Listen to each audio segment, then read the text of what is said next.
Alright, we are back in a new part of the Malachite tutorial. So in this video we're gonna learn how to set up an orient attribute to drive the rotation of the crystals.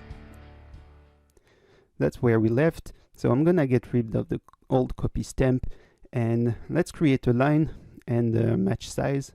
We're gonna match this line to the size of the crystals just for visualization purposes, and we should probably scale to fit, like so. Now we got a basic representation of the crystal.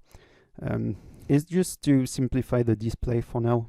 So let's copy the point of p scale we created, which is the most complete node we have so far, and rename it orient.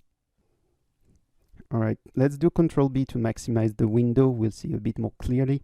And we're going to create a quaternion function that will drive the orient.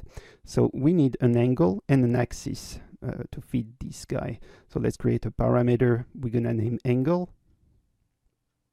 And we're going to create a constant to drive the axis.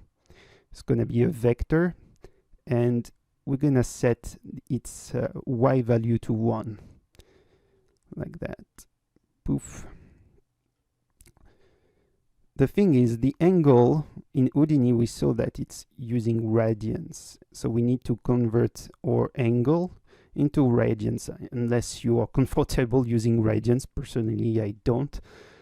And let's bind export that into a quaternion attribute we're going to call orient, which is, just to be clear, it's not an arbitrary name. It's part of Houdini's built-in function, so we do need to call it orient exactly like that. So I'm switching the value of the constant to 1 in x instead, so that we can see the result like so. So we got a better direction for the crystal. As soon as we vary the angle parameter, we can see how it's affecting the rotation.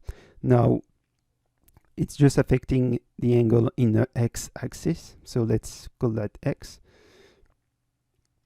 And well, we're gonna copy and paste this little setup to drive all the others. So we're gonna need the y-axis. So for the y, we are changing the constant value to 1 in y. The angle z is gonna be 1 in the third float of the vector. Now to combine all of these, we're gonna need a vector 4 to float. So what we're gonna do is isolate the components, like the first one, the second one, and so on, depending on the axis. So for the x, we're gonna isolate the first component and plug it into a float to vector 4. So first component into first component, second into the second for the y, and the third component of z into the third component of the float to vector. In that case, the fourth input doesn't really matter. Okay, I realize I forgot to name some of the things, so let's rename that so that it's not so confusing. And if we go back to the root, we can now change the orientation of those crystals. That's pretty cool. Fun stuff. So we just have very basic controls. For now, we're gonna need to randomize that. So we already have some noise function that can drive this. I'm just gonna apply a color to make a distinction with the other. So as you can see, it's properly affecting our crystals. It's pretty fun. And okay, back in the point VOP, we're gonna start dealing with the randomness, and we're gonna make some space and try to combine what we had. So let's create a multiply after the angle x parameter, and I'm plugging that to the noise. So I'm applying a fit range so that we can have more control over this multiplication. So I'm making some more room and a network box for this main noise stuff. So let's also create some network box for all the different angles, and I'm gonna apply a color based on their angles, like x would be red, y would be green, and z would be blue. It's like a basic convention. Alright, so far this noise is supposed to multiply the angle x between 0 and 1, so we should have some straight ones and some more variation. If we apply a minimum destination of -1, it's gonna go in the opposite direction as well. So I can emphasize that with the angle x. So now it's going between -60 and 60. You get the idea, right? Just some very basic math. So we're gonna do the same kind of thing for the other axis. Let's create a multiply in y, and this time we're gonna multiply it with a random function. All right.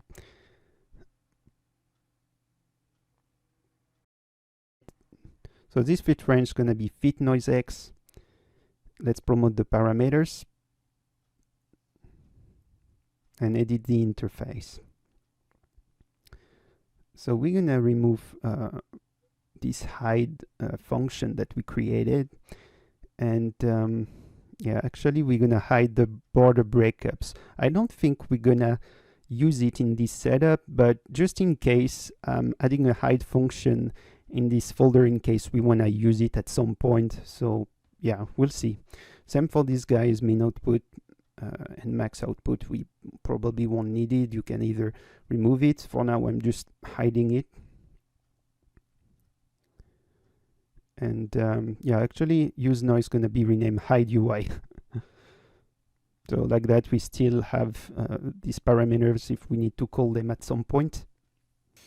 It's time to make this UI a bit cleaner. So first, we need to rename the minimum and maximum values of the fit range. I'm gonna call that angle min mult and angle max mult. I'm gonna create a folder just for the x-axis. It's gonna be a simple folder and gonna be called angle x settings. All right, that should do. And another folder for the y-axis. You get the ID. We're just gonna copy paste the name and call it y. So, oh yeah, simple folder, of course. And I'm drag and dropping the seed random that we created in the past lesson. And we just need one more folder for the angle z.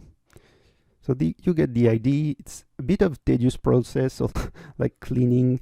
Sometimes I feel like I'm spending just more time cleaning a setup than actually making it. So let's move that. But in the end, it's very worth it because you will be able to reuse all those nodes and it will be already nice and tidy. So that it's way more comfortable to work properly than not renaming everything.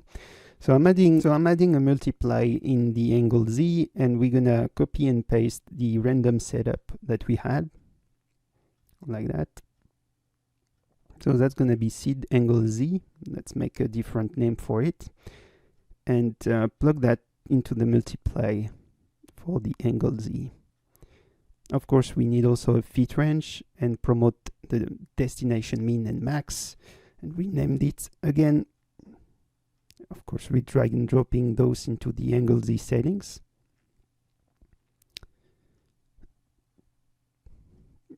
And let's not forget the seed random that we created. Okay. Yeah, it's much better now. We could also add the angle min and angle max for the angle y. So let's create another fit range. Gonna call it fit random y and apply a little color to it just so we know what's being promoted. That's gonna be fit random z, and promote the parameters again. So it didn't update in this UI. Let's close it and reopen it. So it should be, yep, it's here. Let's drag and drop it into the angle y, and that's gonna be the angle min mult and the angle max mult. Whew, we are done. So that's great. Now we can see we have a beautiful little setup to drive the rotation of the crystals. And I'm gonna reset the values just for the demonstration. So by default, it's going straight. And if we try to vary the rotation in Y, they all got different orientation. And let's add some randomness in Z. And of course, we can always increase the angle max or min by something larger, so that they are going more into one way than another. So that's pretty neat. Yeah, that will create some interesting interaction, I think. Then the problem is that, as we can see, we got some interesting intersection going on. We may probably have way too many crystals anyway, but we'll see how we can fix it later.